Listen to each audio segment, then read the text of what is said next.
What's going on, guys? Welcome back to Justin Hawk Smith channel. Today's video, we're building a bracket to put a 20-inch Rigid Industries, one of our sponsors here on the channel, Rigid Industries light bar. This is, I'll go over the model and stuff here in a second, and I'm going to put the bumper back on for you before we do something really cool with this light bar. But I just want to make this video right quick in case you all are interested in putting a 20-inch light bar on your truck, on your 05 through 07 F250. They'll all be the same. So we built a bracket here to put the light bar on, and I'm going to go over that and show you how I built that. And then we're going to get it welded up and get it sent off to powder coat. So the light bar that we are installing is the Rigid Industries E-Series Pro. This thing is stupid bright, and it comes with the full wiring harness, everything to install the light bar, which that won't be in this video. But again, huge shout out to our sponsor, Rigid. This is so sweet. So they do actually make some bracketry for a 20-inch light bar. Not Rigid. I think Rough Country makes some, and there's a couple off brands that make some on eBay. But instead, what we have here is a bracket that I built myself just out of some steel stock.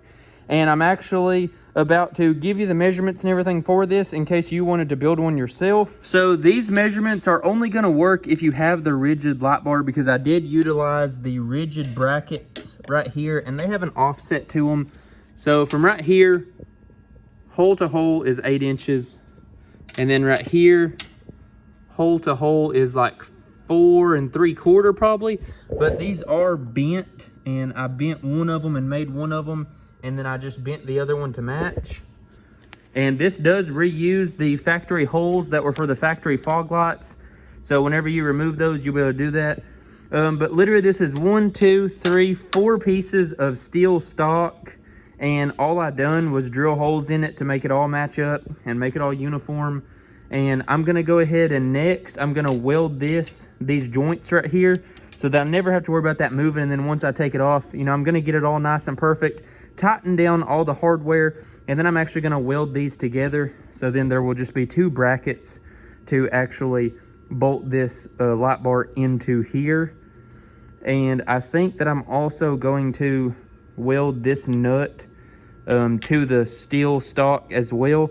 So then if I ever want to remove the light bar, I'll just come in here and remove that nut right there. So the bracket and everything will be built into the light bar. And I've done all this literally for like $7. So yes, you do have to have a welder, but you could jig all of this up, mark it, take it to a local welding shop. They would probably weld this up for you, or you could just get away with not welding it. I'm going to have all of this stuff powder coated, so I just want 2 simple clean brackets powder coated. So I am going to weld this up before it gets powder coated. So that's what I'm going to go ahead and do now. I'm just going to put a few welds on this just to make it solid and sturdy. And then before I take apart my light bar, yes, you heard that right. So I am going to be taking apart this Rigid Industries light bar. The front plates on it will be powder coated the same color, green as what's underneath the truck. It's heavy silver base coat with a glowing yellow top coat. It makes like a greenish yellow fluorescent metallic neon sick powder coat. That's what is completely under my truck, which if you're new here to the channel, I'll be showing you all that here in just a second, because I am gonna put the bumper back up onto the truck and just kind of hang it there so you guys can kind of get an idea of how good this is gonna look. So I'm gonna go ahead and weld this up right quick, and then we'll go outside, hang the bumper, and show you guys what it looks like.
right, guys, so now we should be able to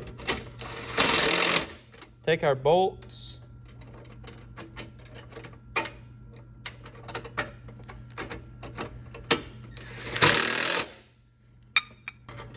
to adjust everything. So run that up through there, spin that down. So now we should be able to tighten this.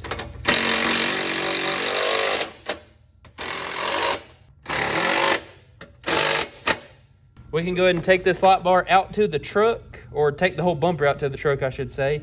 And I'm gonna go ahead and hang the bumper up for you guys so then you all can see what this looks like. So in this video, you won't get to see it powder coated, but like I said, I'm gonna go outside and hang this bumper on the truck so you guys can see what a 20-inch light bar looks like. Do what? You ever heard that bitch on be behind you and flip you off? All right, guys, so we've got the light bar in here now.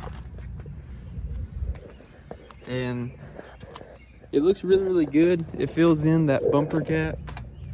Obviously, my bumper is just loosely on there from hanging it up.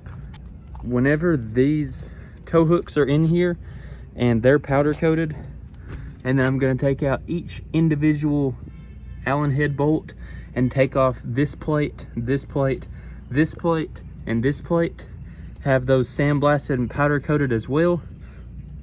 So you're literally gonna see like a green square on that light bar, and man, that's gonna look good. So just in case you wanna just put a black one in there, this is what it looks like and how you can build a bracket really, really cheap. So like I said, I've got like $7 or $8 in the middle. I think I picked it up from Tractor Supply. I don't know, it was just laying around in the shop.